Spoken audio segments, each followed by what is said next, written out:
정영택 목사의 쉐마 바이블입니다. 오늘은 출애굽기 28장 1절에서 14절 말씀입니다. 함께 부를 찬송은 찬송가 87장 내 주님 입으신 그 옷을, 이 찬양입니다. 저는 개인적으로 이 찬양을 참 좋아합니다. 내 주님 입으신 그 옷은 참 아름다워라 하는 찬양입니다. 오늘 이 말씀을 드리는 이유 중에 하나는 무엇이냐면은 이제 하나님께서 이스라엘 백성들에게 하나님과 만날 수 있는 성막을 짓도록 하셨습니다.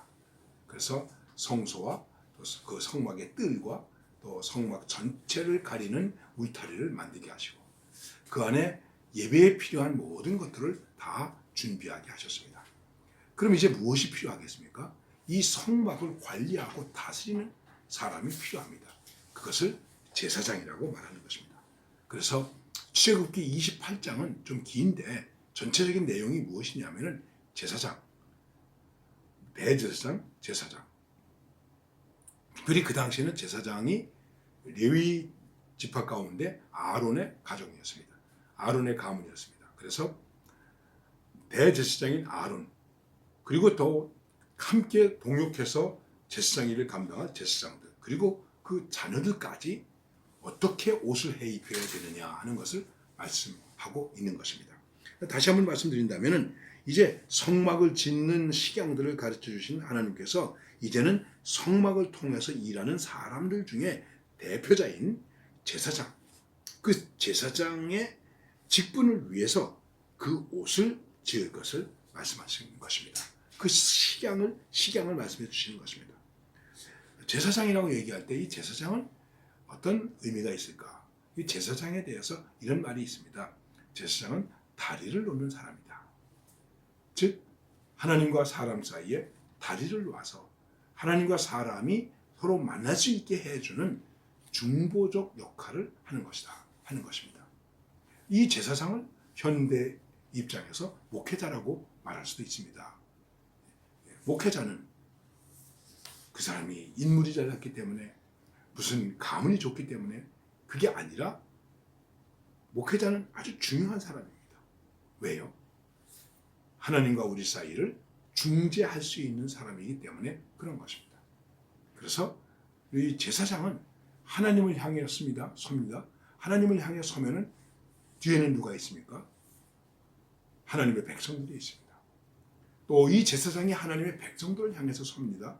그러면 그 뒤에는 누가 계십니까? 하나님이 계십니다. 하나님과 백성들 사이에 서 있는 사람이 바로 제사장이라는 것입니다. 그 제사장의 옷을 어떻게 만드는가 하는 것입니다. 그래서 말씀합니다. 너는 이스라엘 자손 중 네 형 아론과 그 아들들을 곧 나답과 아비후와 엘르아살과 이다말을 그와 함께 내게 나오게 하여 나를 섬기는 제사장 직분을 행하되 내 형 아론을 위하여 거룩한 옷을 지어서 영화롭고 아름답게 할지니 너는 물을 마음의 지혜 있는 자 곧 내가 지혜로운 영으로 채운 자들에게 명하여 아론의 옷을 지어 그를 거룩하게 하여 내게 제사장 직분을 행하게 하라. 제사장 직분을 아론이 행할 수 있도록 그리고 그의 자녀들이 행할 수 있도록 옷을 만들어 입혀라. 근데 중요한 얘기가 있습니다. 옷을 만드는 자들도 다 성령에게 감동된 사람들이 한다. 지혜로운 영으로 가득 찬 사람이어야 한다는 거죠. 요즘으로 얘기한다면은 이제 목회자의 가운이라고 얘기할 수도 있겠죠. 여러분 목회자가 가운을 입습니다. 그게 뭐 폼을 잡기 위해서 입는 것이겠습니까? 오늘 말씀에서 얘기하면 이렇게 말씀하고 있습니다. 그를 거룩하고 아름답게 하기 위해서, 영화롭게 하기 위해서 하나님의 일을 하는 사람들을 하나님의 성막을 다스리는 사람들을 우리는 영화롭게 봐야 됩니다. 모든 영광은 하나님께 돌립니다. 그러나 이 하나님의 일을 하는 사람들을 영화롭게 봐야 됩니다. 그리고 아름답게 봐야 됩니다. 거룩하게 봐야 됩니다. 그를 거룩하게 하여 내게 제사장 직분을 하게 하라. 자, 여러분 하나님의 사람을 거룩하게 하십시오. 물론 사람이 거룩하다 그래서 거룩한 거 아니겠죠. 사람이 높인다 그래서 높아지는 건 아니겠죠. 또 이 직분을 감당하는 사람들도 봐라, 내가 하나님의 일을 하는 제사장이니까, 내가 목회자이니까 나를 거룩하게 하시오, 나를 영화롭게 보시오, 나를 아름답게 보시오, 이래도 안 되겠죠. 중요한 것은 우리들이 하나님의 사람으로 인정해야 된다는 것입니다. 인정하는 것이 뭡니까? 거룩하게 보는 것입니다. 그래서 함부로 대하면 안 되는 것입니다. 우리가 흔히 하나님의 기름 부음 받은 사람이다 이렇게 말하죠. 하나님의 기름 부음 받은 사람은 제사장과 왕과 예언자입니다. 사울은 왕입니다. 기름 부었습니다. 죽일 기회가 있었습니다. 그럼 다윗은 죽이지 않았습니다. 왜요? 하나님께서 기름 부어 세우신 사람을 비록 지금 문제가 있다고 할지라도 내가 함부로 할 수 없다, 해칠 수 없다. 그리고는 그의 옷자락만 살짝 잘라가지고 갑니다.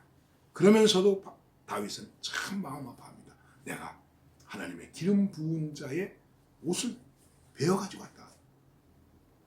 여러분, 정말 제가 목사를 잘 대접해야 복을 받는다라고 하는 의미가 아닙니다. 여러분들께서 목회자를 하나님의 종으로 아신다면 함부로 대하지 마십시오. 말을 함부로 하지 마십시오. 나이가 어리다고 무시하지 마십시오. 오죽하면 바울도 그러지 않았습니까? 내 연소함을 인하여 없인 얘기를 받지 마라. 그런 경우 많이 있습니다. 나보다 나이도 어린데, 내 동생 뻘인데, 내 아들 뻘인데. 여러분, 그런 것은 잘못된 것입니다.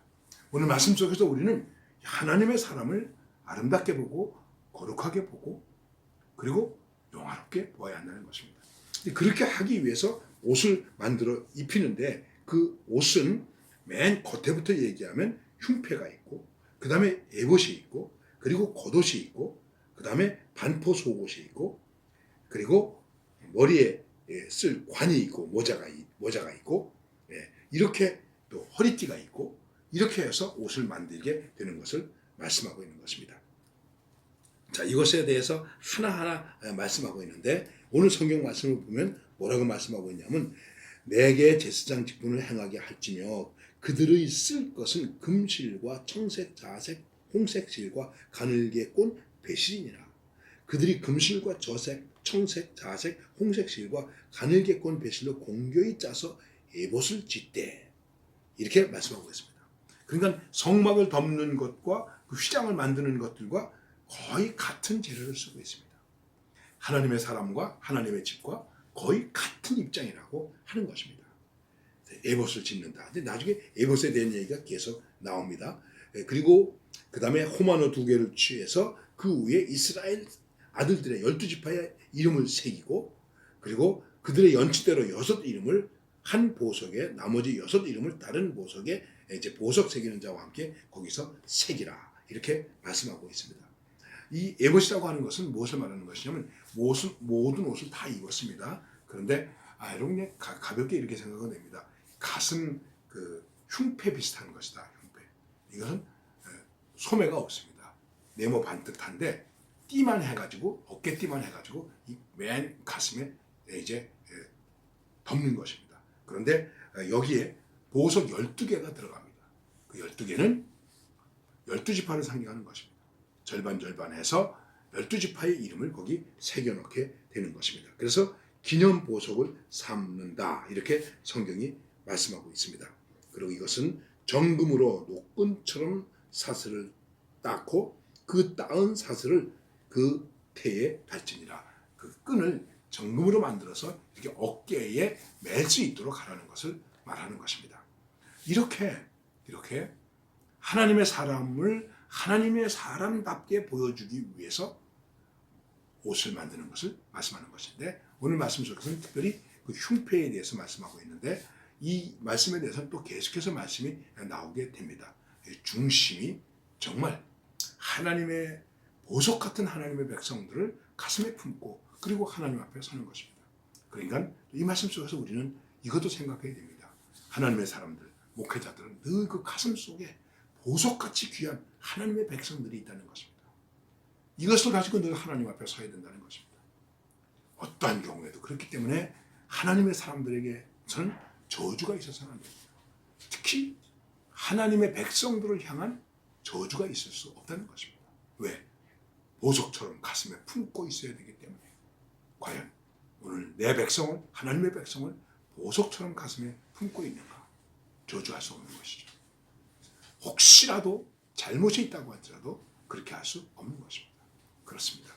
우리는 제사장을, 목회자를 거룩한 사람으로, 영화로운 사람으로, 아름다운 사람으로 인정하고 존경하고, 또 하나님의 사람은, 제사장은 보석같이 백성들을 품고 그렇게 하나님의 성막에서 하나님의 일을 감당해야 될 것입니다. 이것이 축복이 되는 것입니다.